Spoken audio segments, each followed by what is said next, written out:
Wait at least 3 minutes, if not 3 years. It's a wonderful explanation for an Arabian proverb I heard years ago that says, your mouth has 3 angels in it, and they ask every word that's leaving the following 3 questions. Is it true? Is it necessary? Is it kind? If we really let those angels ask those questions, the world would be a lot quieter, wouldn't it? So hesitate. Even if you feel the truth has come to you, even if you realize something powerful and real needs to be said, wait, because you don't know until it bursts forth, until it can no longer not be said, as I mentioned last week. If you can keep it inside, chances are that's where it belongs. But when it begins to eat at you and draw at you and make you unpleasant and give you that groaning, grinding, awful sense that you are lying by being quiet, that is a sign that you have a truth. So be reluctant. The other reason to be reluctant is when you speak up, you will be saying the emperor has no clothes to someone, and no one likes to be told they're stark naked. You will not be appreciated for being a prophet. Find me a prophet that was popular, really. It's not a gig you want.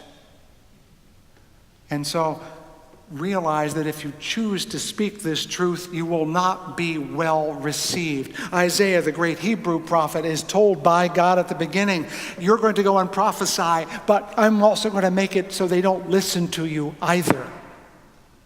Likewise, God says to Moses, go tell Moses to let my people go. And what does God do? He hardens Pharaoh's heart. So guess what? Even if you have a truth to speak, and it's a genuine truth, the chances that anyone's going to listen are minuscule. So why would you do it? Because the truth must be told. And that leads me to my second point. Words have power.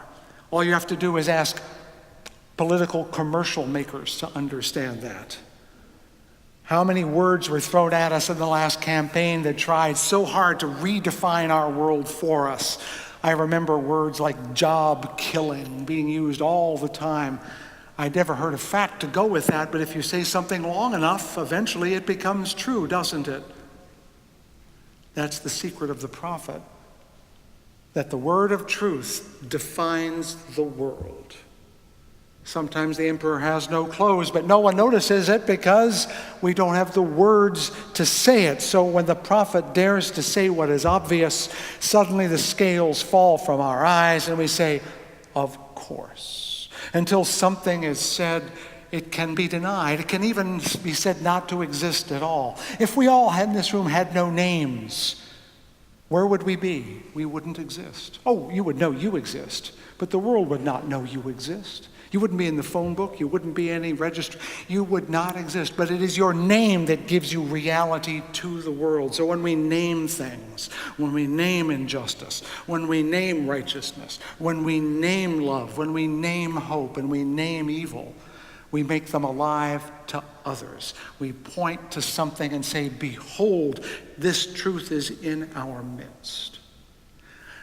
Jonathan Miller, I believe is his name. He was a physician who turned into an opera director. He wrote a book called The Body Human long ago. It was a wonderful book. It was a companion piece to one of those PBS series. He made an observation that blew my mind away. This is the power of words, of concepts. He said that the idea that the heart is a pump was unknown until there was a pump to compare it to. Think about it. Until human beings had invented the idea of a pump, the reality that the heart was a pump was not available to us to understand. We now hear that the human brain is like a computer, which would make no sense 100 years ago because we didn't have computers or the idea of the computer to shape our world. So words, ideas define the world. They organize it. They give us a sense of its up and down and left and right.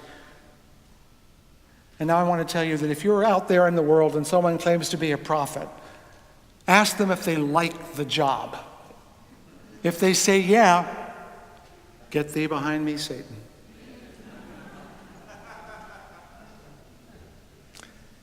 That's one of the things you need to know. If you feel like you want to be a prophet, think again. You might be a prophet, but believe me, it's the job you do that you don't want to do. What truth is it that you must speak? That's the question I want to ask, and you want to ponder. Is there something you're being told to say that you don't want to say? Not just to another person like, your eyes are funny, or I don't like you. That's not prophecy. What are you being told to say even though you don't want to? I'm currently reading Dante's Paradiso. It's a beautiful poem. And there's a tercet in Canto 17, I believe, it could be 16, in which an ancestor of Dante is talking to Dante, and Dante says, "Help me, shall I tell the truth,